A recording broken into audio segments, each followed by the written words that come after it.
What do your students tell you that come to you to learn Old Norse? I mean, other than maybe wanting to be, a scholar in the language or something. I mean, why are people drawn to this language? Oh, you know what? It's really interesting. I live in Iceland, and so I was back at UCLA, and they wanted me to give a course in Old Norse. I did, and without even advertising it, it was just right last minute. 12 people showed up, and 3 were Chinese, and people just sort of are interested in it. It's known to be an interesting language, and then there's people like I asked him. I said, "What are you doing here? What this is supposedly obscure." And turns out it's not obscure at all. I mean, it's far more than people show up for the modern Scandinavian languages. Vikings, history, language, interest.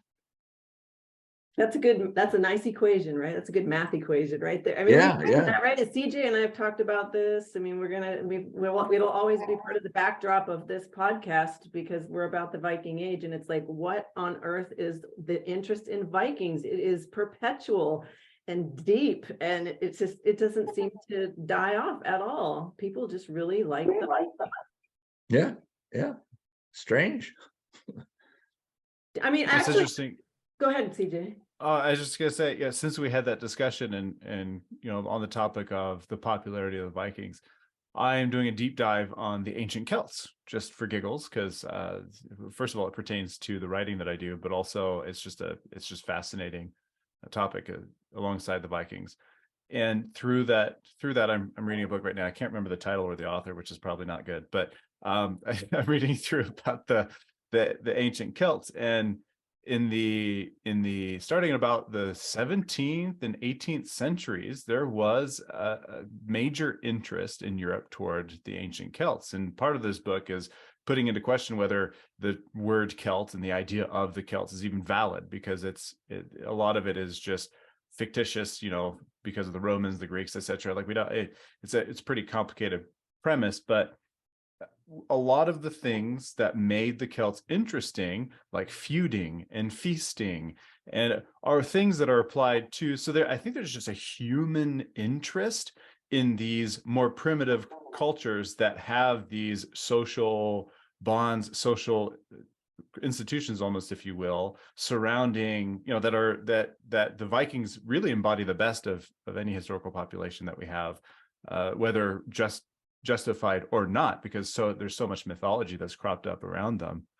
But yeah, I just thought it was interesting. I was listening to what made the Celts popular back in the 18th and 19th centuries, and I was like, those are all the exact same things we were talking about for the Vikings. So this is not, it's the Vikings being popular isn't new.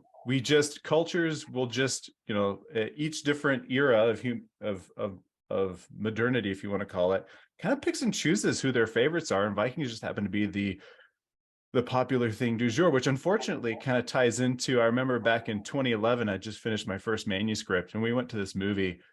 I don't even remember what movie, but the big popular thing back then was vampires. And I remember looking at my ex-wife at the time, and I was just like, Vikings are next. They're going to be popular next. And once you know it. 2013, the History Channel launches that TV show, and boom. I know, 12 years later, and we're still doing it. So. Yes, I had that. And I've told CJ this before too. I mean, I've been teaching Viking history here at a local community college since 2015, but it's a class I created from thin air because I'm a medievalist historian by training, and Northern Europe in particular. And I knew the Vikings were interesting, and my own Scandinavian background and everything. And, I tried to propose this class to be added as a brand new class, and I ran into quite a bit of resistance from administration. They just thought it was an upper division topic and not suited to a community college audience, and they just thought it was obscure and just didn't understand it. And I fought that tooth and nail and got that class into the catalog, and lo and behold, this class is like the first class to fill up every single term, right? I mean, it's just insane, the interest in Vikings. It just keeps going.